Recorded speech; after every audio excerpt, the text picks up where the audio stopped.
انت كاهلاوي عايز تعرف مين اللي هيدرب النادي الاهلي بعد ما كولر يمشي من النادي الاهلي.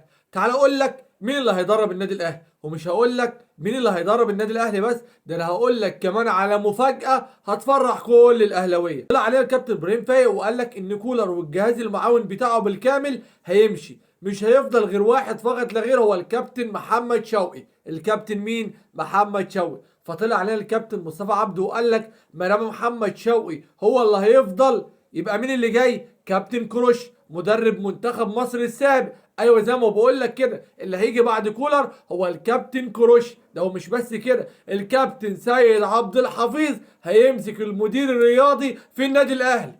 ايه الحلويات دي يا جدعان؟ لو نعرف ان خساره صن داونز هتعمل كده كنا خسرنا من زمان. كروش مدربا للنادي الاهلي، والكابتن سيد عبد الحفيظ المدير الرياضي في النادي الاهلي، بعد ما الكابتن محمد رمضان هيمشي من النادي الاهلي. بس كده، يلا سلام.